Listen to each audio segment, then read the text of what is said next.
Can we fire it up? You bet. Let's fire it up, see how it goes.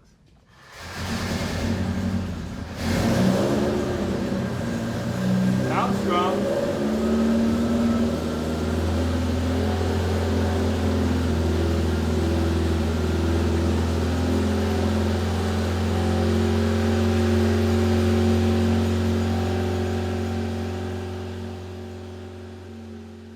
Well, the episode of Jay Leno's Garage Restoration Blog. This is where we try to keep you updated in all the projects we have going on.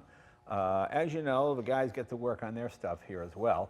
You know, Per, our body man, he does all our paint and body work, does a beautiful job. He's painted all the cars here. And this was just the biggest pile of crap I'd ever seen when you bought it. Yeah. I don't know how the wife, he didn't even take it home. He didn't let the wife see it. It was so bad. But it's coming together. It's nowhere near finished, of course. But tell us what we have here. It's a 1958 Dodge, correct? Dodge Cornet, yeah. Right. A Super D500. Okay. Yeah. And what motor does this have? That's a 361 with 2 4-barrels. Okay. So okay. it's top of the line on the Dodge. Yeah, for 58, certainly. For 58, yes. Now, did Dodge not get the Hemi? I'm trying to remember. They had some Hemis also. Right, okay. This is the 361. And tell us about this color. The original color was what, white? No, it was two-tone, white and like a beige metallics, right, okay. kind of. So I used this copper metallic and black. And this is more likely the color scheme from Regal Lancer. All right, okay. Yeah. Let's open the hood, see what the motor looks like. Yes. Okay, there we are. Brand new carburetors. Oh, those Yes. cleaned up. Those are brand new, aren't they? Yeah, brand new. And you added the dual master. Dual master Yeah, you and gotta disc have brake. that. You always have to have that. And disc brakes in Oh, in and the disc front. brakes in the front. That's Yes. right. Yeah. Because even at car shows, they don't discount for dual master. No, they because don't. They It's don't. because single. It's That's just you crazy. got a custom radiator. Yeah. Very good. Very good. Okay. And much wider than stock tires, huh? This is a little bit stock and then upgraded from 14 to 15s. Okay. Yeah. And you've still got to do the front bumper. And obviously, it's got to be detailed and cleaned up. Yeah. And as you see, he got the rather Spartan interior. If you didn't pay extra, you see, this is the Yeah, interior. you can open it. Oh, yes? Okay. This is the interior you got if you didn't pay extra. You know? No, but not the floors were solid. How did you have to weld in? Some pieces I put in there, Yeah. repairs. You No, can see it there is one. Oh yeah, no, that looks good. Looks good. So it's getting there. Okay, cool. The hardest part is to get all the pieces for it. Yeah. Molding and stuff like that for a Dodge Yeah. and Chrysler is very hard. I mean, when we were kids, you could find these in junkyards all day long, but Probably, yeah. they don't have junkyards anymore. No. And cars in this era have been crushed or sold for, Oh, you know, because I remember when these weren't worth anything, I know. you know. You And bought them of for course- $200-300, $150 bucks. You got the big fins in the back. Yeah. There was just one more year of fins. 59 was the last year of the big giant fins Exactly, on the yeah. Cadillac. And I always like all these little doodads here at the, I like that too. Yeah.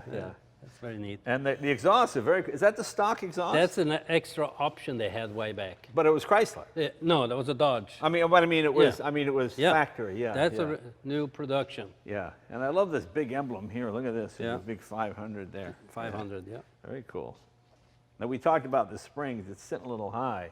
Yeah. You're going to maybe drive it. I'm and see if gonna it's- drop it down. Okay, Yeah. cool. Well, that's Per's project. He's All right. working on this thing all the time. Come on, let me show you what we've got going on. Mm-hmm. Like Per got back to work on his own car. Yeah. Well, this is my 71 911T. You might remember Per painted this, about 6-8 months ago on our last restoration blog. Drove it on for a while, then decided, you know, we should go through the motor because we did the interior. As you can see, it's beautifully done. We pulled the motor out. As you see, there's no motor here. And Jim's friend, you know Jim Hall, our fabricator, his friend Daryl's a big Porsche guy. He's got my engine down in the clean room. Come on, let's see what he's up to. It's our Porsche guy, Daryl Hall. You might remember from the popular singing group Hall & Oates. As you see, the road has been very rough on him. It's been a tough gig doing it. So now he's back to doing Porsches. Daryl, how are you? Good to I'm see doing you. really well, thanks, Jay. He is our Porsche guy. Tell us what we're doing here. This is my engine from the 71 911T, which was the base Porsche model. Yes. What was it, 2.2? 2.2 liter. 2.2 liter. Now we're taking it to what, 2.5? 2.5 liter, Yeah. exactly. Right. So what we've done is gone to larger barrels or bigger pistons. You can see that the difference in the size Right. of the holes here. Yeah. And so we get a bigger bore plus a longer stroke crank. Right. This is a crank out of a 2.7 liter. So we're getting exactly 2.5 liters, and with a longer stroke, we get a lot of torque Right. instead of going to a very large bore with a short stroke. And we didn't go to 2.7 liter or 3.2 because I wanted to keep the original transmission with the old Yep. dog leg on it, just to Yes. keep it. I didn't want to make it a hot rod. I just want to make it a little bit more powerful 911, and we put the dual plug head on it, right? Dual plug head show on that. it, and larger valves. Right. So you'll see there's 2 spark plugs in Right. it. Very cool. One on the top, one on the bottom. They sit. I didn't on ask you, here. do these fire simultaneously, or is there a millisecond between them? There's a, I believe it's a 12-degree difference Okay. between top and bottom. The bottom fires first, the top fires second. Okay. Because the flame travel is lower on the bottom than it is on the top. Gotcha. So then we got bigger holes coming in here and bigger valves. Right. So it's going to breathe a lot better through the set of Weber carburetors that's going on it. And we put the oil squirters in there, so we're going to have a little more, Yeah. a little bit cooler. So if we come over here to the Yeah. case, And a magnesium case. this is a magnesium case, Which is and cool, that's I think. Even on yeah. the base model, Yeah. 911T, they use magnesium. So if we look right down in here, there's a little spot, bright spot in there, Yeah. and that's a little orifice that is drilled into the oil passage, and it squirts oil up onto the skirt of the piston so that it doesn't detonate as much, and it also doesn't burn. Right. And what do we have here? There's a plug for machining at the factory, and there's just an aluminum plug that is pressed in, and I like to put epoxy on the I top see. to help keep it in. Yeah, cool. All right. Yeah. And our transmission is over here. Yeah. How and bad was synchros and whatnot? Synchros weren't too bad. Yeah, The brake bands were worn out. Right. But the teeth themselves are just fine. Good. And the other thing we're doing is putting a limited slip in it instead of just the old one-legger that you Right. get on the power and it lights up the right rear, and Right. then you go the other way and it lights up the other rear. Right. And this will allow the car to be a lot quicker Cool. Very cool. and more predictable. Yeah. The crankshaft, the 2.7 crank, or the 70.4 millimeter stroke, is a much more balanced crankshaft, counterweighted better. With this crankshaft, you can take it to over 7,000 RPM easily. And these are our new rods. And those are the new Corilla rods Boy, yeah. that are significantly lighter and stronger Yeah. than the stock rods. Boy, they're beautifully made, aren't They do a Yeah. really nice job. Do a nice job. I don't want to say that too much because then they raise the price again. they really, it's real art. Very cool. All righty, we'll let you get back to work, Okay. and then we'll go look at some Well, more thank stuff. you. Thanks, All John. right. Come on, I'll show you the Imperial. Well, this is my 58 Imperial. Paris started taking it apart. You might remember this one. We did this is when we put disc brakes on, the Woodward disc brakes on it about 6-8 months ago. And it was a nice old girl. It kind of this bad kind of yellow repaint on it. It wasn't bad. It looked okay. It's fun to drive. And I figured, well, we might as well do it right. It had a little bit of rust right on the bottom. Exactly. A little bit of rust. Engine's nice. It runs wonderfully. It's a wonderful driving car. So we thought, well, let's do it right. So that's what Paris started to do. Just started to take it apart. How's it seem so far? So far it's okay, but I mean, it's a big boat to Yeah, work yeah. on. Yeah, But it's a nice car. I love these cars. They're Better really- shape or worse shape than you expected? It's average. About Average, average, okay. yeah. Because the only real rest is down here at the Yeah. rocker pan. Yeah, Exactly. yeah. Okay. But yeah, it needs a bit of work. Really And good. now we've done the brakes. We've got Woodward disc brakes on it on all four wheels. That was a job. Yeah, that was Because you see, Imperial, this is not just another Chrysler. Imperial was a separate division, so they had their own axles, their own brakes, their own everything. Everything, So everything. nothing from Chrysler fits Imperial because Imperial is bigger, stronger, you know, just everything is different. Not everything, I mean generator and a few other things are the same, but for the most part, all of the chassis pieces and everything are Exactly, different. So yeah, it's tricky to get stuff for these, but we're getting there. We're going to put it back to the original white. This is the color it was here, as you can see Yeah. in here. So we want to put it back to just as it left the factory. We're having a new dash made, so it's getting there. It's kind of rare also because this is one of the last convertibles. Right, Yeah. right. And it's the last year of the Hemi, too. Yeah. The big 392, which is a legendary engine as far as drag races were concerned. They tried to find as many of these in junkyards as they Yeah. could. You find a car, but there's no engine in it. Right, exactly, exactly. So that's Very the cool. hardest All part. right, I'll leave it to your work. Thanks, All right, Paul. thank you. Thanks. Well, this is my 1955 Bristol 403. These were built by the Bristol Aircraft Company. These were quite advanced cars back in the day, just beautifully made. You know, when they used to build the Bristol aircraft during World War II, when the war ended, they needed something to do, so they decided to make this car. If it looks like a BMW, that's because it uses a BMW six-cylinder engine that was part of the war reparations. Fantastic motor, 2-liter, but it feels like a 3.5-liter. It's got so much power. I bought this car sight unseen. Aesthetically, it was in pretty good shape. Interior is nice, body's nice, but the engine was just toast. I mean, it ran, but it smoked. It just used a lot of oil. People would chase me because it smoked so much, so I parked it. And it sat for a few years, and then we decided to just bite the bullet last week and pull the motor out. And we sent it down to our friend Ed Pink to just go through it and check everything, line bore it and do all of that. So we'll get this back together and we'll have this running for you pretty soon. But come on, let's show you what else we got. Okay, this is our long-suffering mechanic, George Swift. Yeah. You may have seen this car in some previous restoration blogs. This is my 1934 Fraser Nash Chain Gang replica, they call it. The replica is a replica of the race car. It's not a replica car.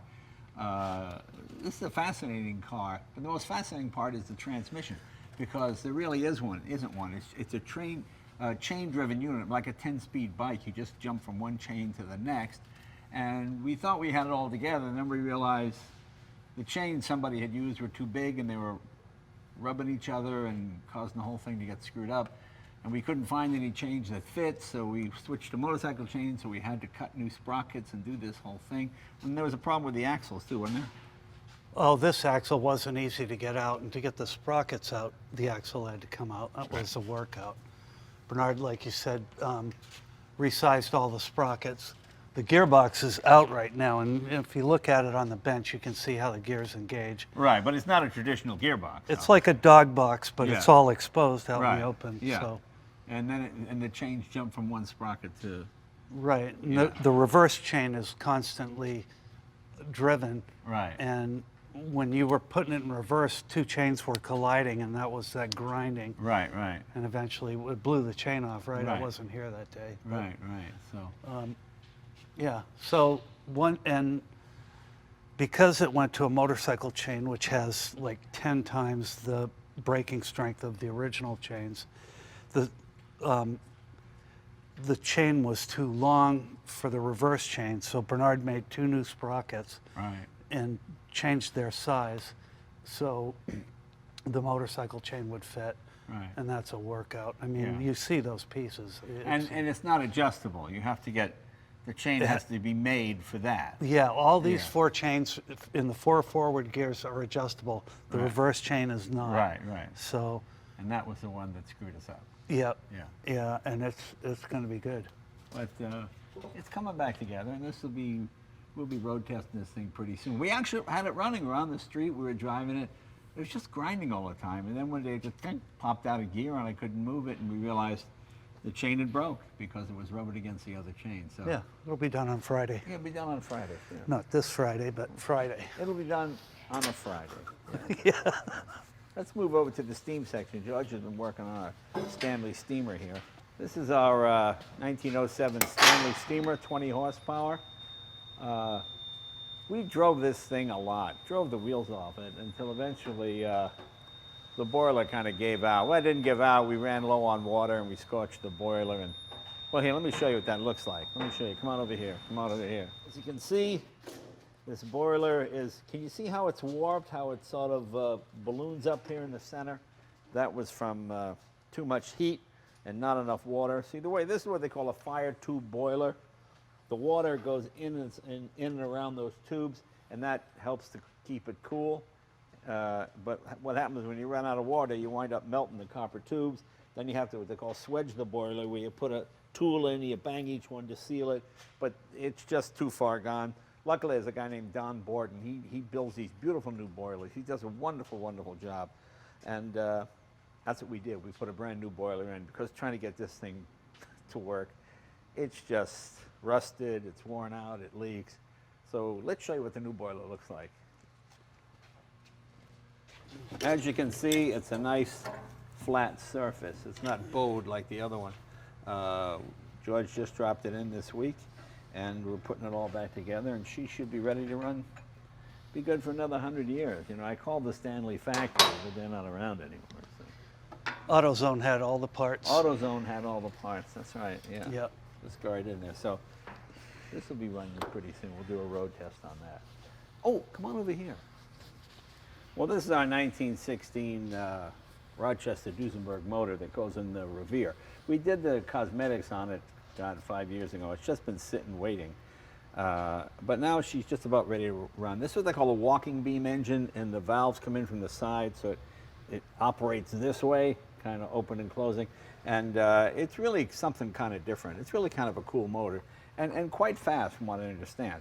The trouble was, well, this is the original clutch. As you can see, it's kind of a, well, Mickey Mouse wouldn't be the word, but it just was not, yeah. I think this car was driven every day. Yeah.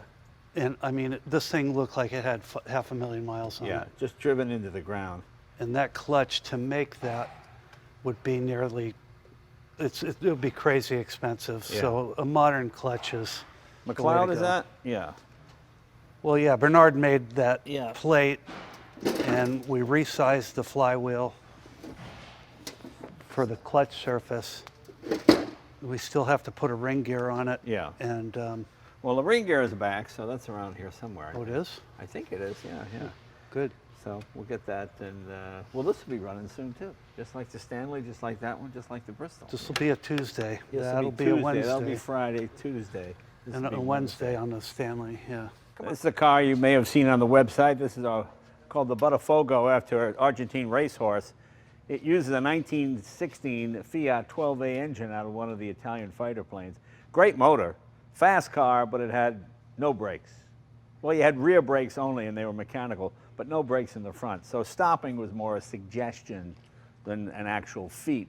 So what we did here, we put disc brakes. We made these phony drums and hid the disc brakes inside. Bernard, you know, our shop foreman, he's off racing this weekend, or else he'd be here to tell you about it. We mounted the discs inside these fake drums, so now we have something that stops and it's reliable, and you can actually drive this thing the way it was intended, because this is a fast car. This is 100 miles an hour comes up pretty quick in this thing, because it's an airplane. It's a 22-liter 6, so each cylinder is like a 350 Chevy almost. So, but come around this side and I'll show you you'll see the brakes inside. You can see the disc brake hidden inside the drum. Once again, Willward has come to the rescue for us here.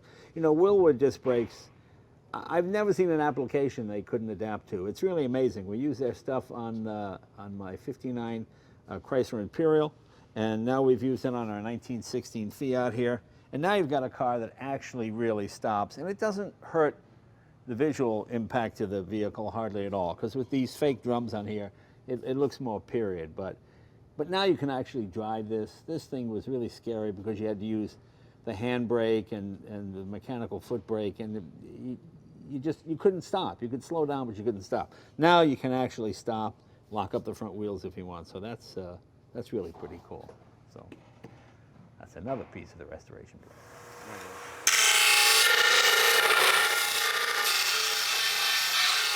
As Don't you know, every car show should have a guy just throwing sparks for no reason. They just seem to do it on every show. That's what Jimmy's doing now. Yeah, this. It looks good, Jay. It looks like I'm working. Yeah, it does look like you're working. Okay. Let's move on. Actually, he is working. He's doing a great job on these. These are the cylinder jackets for that Benz Mercedes, that 1921 car that ran at Brooklands. You know that car I have? It's got a 1908 Mercedes chassis with a Benz Aero engine in it. 6-cylinder, but the water jackets, where the water goes around the cylinders, was all rotted out, and they were steel, and Jimmy's replaced them with these homemade brass ones. But as you can see, it takes about a month to make each one, and here he is. This one, we're up to 4. Thank God this is not a V12. So it's a 6-cylinder, so we got 2 more to go. And as you can see, how much work is involved. You got to make the template and do all this. So we're getting there. Yeah, we're we're getting close. there. Pretty soon, pretty soon. So that's where we are with that one. Come on, let's go on to the next thing. As you saw with Per, he was working on his Dodge, and of course, Jim has been doing his Cortina for quite a while. It's coming along nicely, as you can see. It's starting to look like a car now. Starting to feel like a car, Got the right, finally got the right color. I've which never was a seen. struggle. I know it was, because they sent us one green, and it was just too green, and it's not really. It's almost like an army green, isn't it? Kind of. I don't have a real answer on where Colin Chapman Yeah. got that color, except somebody gave it to him. Right, right. But Well, that was the rumor, that it was like leftover. I think it was British Army paint or yeah, something. or RAF paint. RAF 'cause paint, he was yeah. in the RAF. so- Right, right. So maybe that's true. Dash is in, coming along nicely. I mean, it just looks beautiful. I mean, this is the definition of a ground-up restoration, which is really cool. But the piece de résistance, the engine, is in the. Yeah, I got away from working hard on this to do the engine. Yeah, yeah. And it was the little engine that didn't really want to. It was like Right. a 2-year-old. No. So it took me a long time to get it to come together, but now it's running on the dyno. Can we fire it up? You bet. Let's fire it up, see how it goes. Oh, we're here in the engine room, or the dyno room of the shop. Jim's got his Lotus Cortina motor here.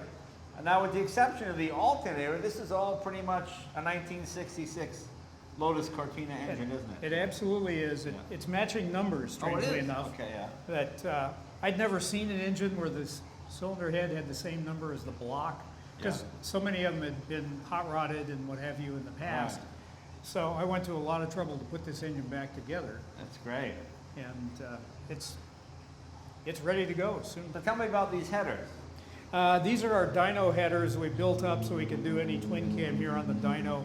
These are thermocouples. We use that to adjust the carburetor so we get the mixtures right. This temperature gauge just keeps the water from dripping out of the block. I mean, that actually will be the gauge in the car. Right, right, cool. But everything else is instrumented on our Superflow dyno. And big giant Webers on there. Are those the stock carburetors that came with the car? Actually, those are your carburetors, Oh, Jay. I know, that's right. I thought those looked familiar. That's- Yeah. A lot of parts on this were submerged in buckets of water for like 30 years. Yeah, yeah. And we couldn't rebuild mine. So, And so okay. Well, they're very the same cool. ones. The same one, basically the same one. Well, come on, let's fire it up. It's going to be in the dyno room here. So first, we turn the fuel pump on. Right. Ignition on. Need a couple of pumps, like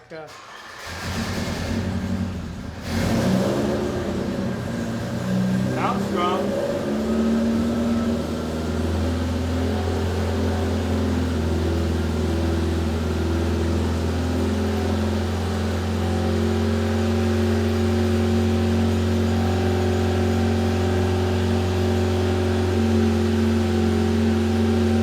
so we've got a little bit of load on it, 20 foot-pounds. So actually, all that is 10 horsepower at this point.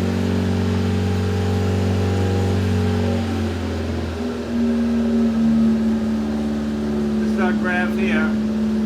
So when we're doing a power run, this actually gives us a graph of how much horsepower and torque it's making. Right, right. Of course, we're not up to temperature or anything, so we don't want to do a power run right now. Right, right. So blue is horsepower, red is torque? Or the other way around? Other way around. Yeah, yeah, yeah.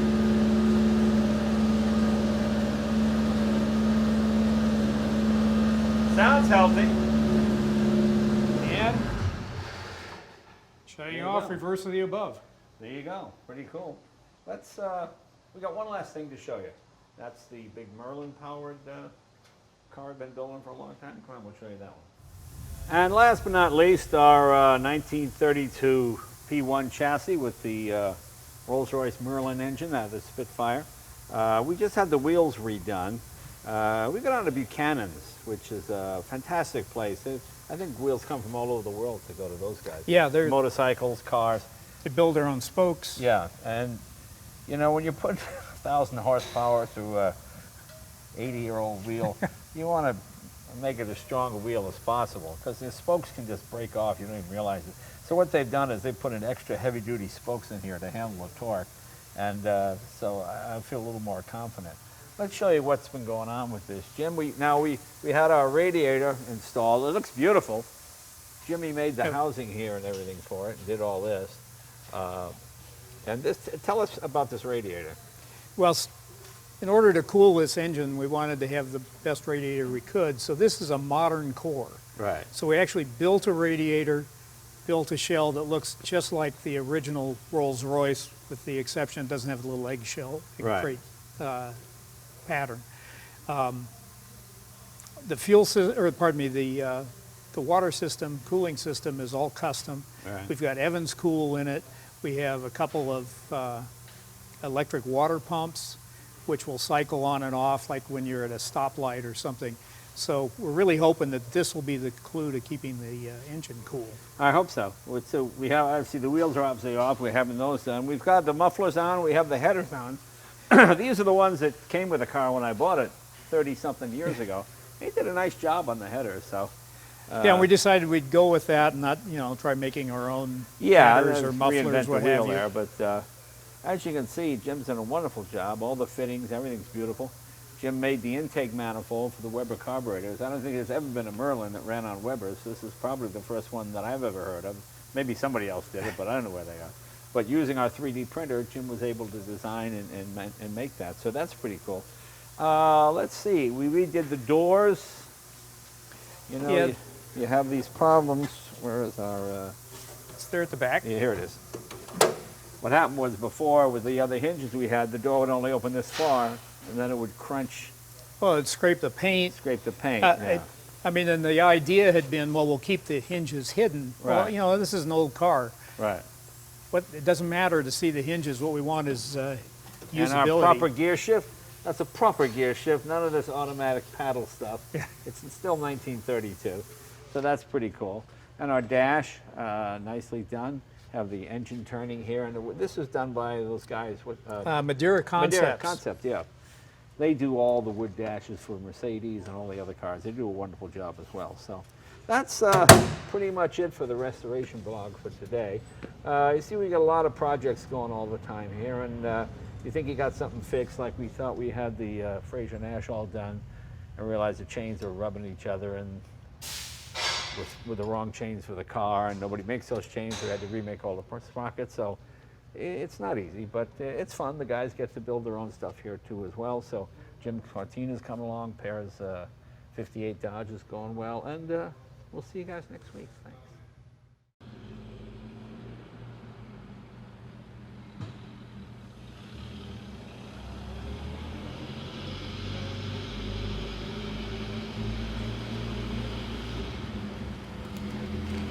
Mm-hmm.